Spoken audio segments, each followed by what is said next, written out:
Faut trouver une planque. Ça, je sais faire. Quand les en fait, si on veut l'accrocher, faut qu'on se fasse remarquer. Tu veux qu'on deal vraiment? C'est un violent, méfie-toi. Au départ, Gardien de la paix, bon, ça collait bien, mais je me suis dit quand même, Gardien de la paix, c'est un peu ambigu, vu le parcours de ces personnages et vu la violence qu'ils déchaînent, Gardien de la paix, c'est pas des gardiens de la paix, on peut pas dire ça. Et comme c'était un film qui parlait aussi des différents échelons de la police, je me suis dit, tiens, Gardien de l'ordre, ça me paraît être le bon... En fait, c'est un croisement entre Gardien de la paix et Force de l'ordre. Et je sais pas, c'est sorti comme ça un jour et je me suis dit tiens, c'est intéressant comme notion. Et j'ai parlé à chaque acteur qui jouait les policiers, aussi bien le commissaire, le haut gradé, que le petit supérieur de mes deux personnages, que les gens qui travaillent dans les bureaux. Je leur ai dit voilà, c'est bien simple.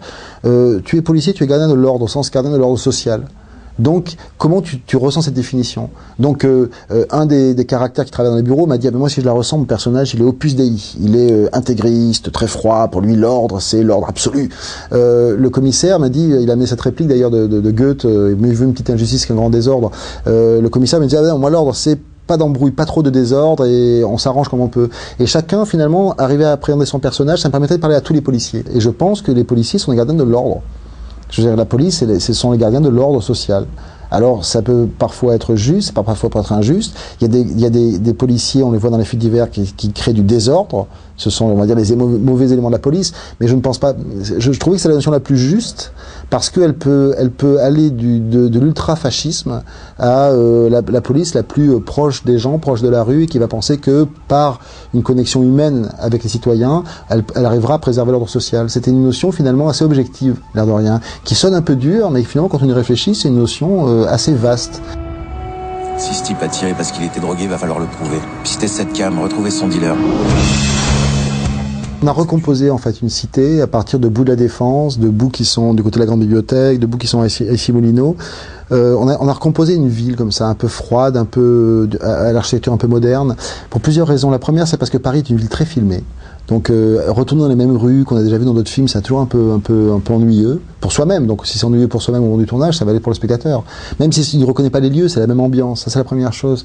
La seconde, c'était que je voulais pas faire un film trop réaliste. Je voulais pas faire un film qui soit à la gloire ou contre les gardiens de la paix et la police. Donc je trouvais qu'aller dans une ville comme ça un peu différente, donc des lieux qu'on connaît pas trop, et de pouvoir créer cette espèce d'ambiance un peu froide, me permettait de vraiment dire, attendez, nous sommes vraiment dans du cinéma de genre stylisé, différent. Je ne prétends à aucun réalisme. Il n'y a pas de point de vue, je dirais, sociopolitique sur les gardiens de la paix. C'est pas mon sujet. Le troisième aspect, c'était que la HD, puisque c'est le support avec lequel je tournais ce film, est un support assez terrible parce qu'il voit tout.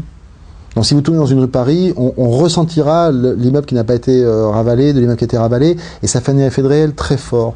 Donc quand j'ai commencé à faire quelques tests, je me suis dit, oulala, mais c'est très dangereux les différences d'époque, ou alors il aurait fallu travailler là-dessus.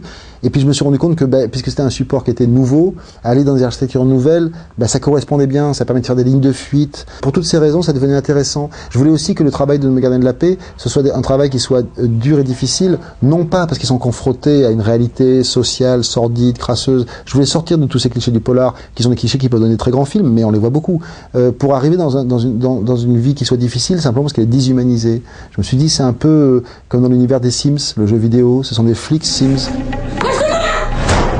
On a un problème. C'est votre rapport, vous n'avez plus qu'à signer. Personne m'a interrogé.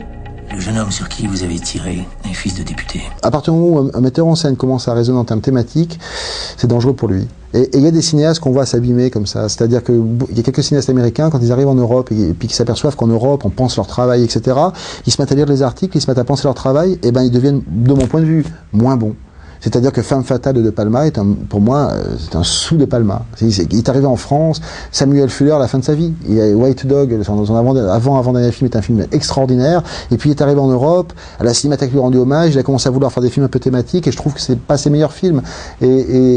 Ferrara, quand il est arrivé au Festival de Cannes et qu'il a vu des journalistes penser son travail, etc., il s'est mis à partir dans ce que je considère être un peu un fatras saint-sulpicien, ce qui était induit organiquement dans dans son travail et a commencé à devenir une réflexion. Et le gars qui a fait King of New York a fini par faire un film sur Marie que je trouve pas très intéressant. Donc je me garde bien moi de réfléchir en termes thématiques sur les films que j'ai fait avant, c'est devant que ça se passe. Il faut réfléchir en termes de morale quand on travaille sur un film de genre, je trouve, parce qu'on tue des gens. Donc il faut essayer de réfléchir un peu dans quel cadre on tue des gens. Et est-ce qu'on n'envoie pas une morale un peu malsaine? Est-ce qu'on ne fait pas des films pro-peine de mort ou pro-justice individuelle, trop direct dans ce sens-là? À part ça, voilà, je réfléchis pas en termes thématiques. J'ai la tête qui va exploser là. Tiens-moi, voilà, je te tue. Je vais me rendre. T'iras en tôle, c'est tout. Une meilleure idée, toi? On continue. J'ai tué un mec et je suis flic. Pourquoi je continuerais? Pour pas me laisser seule.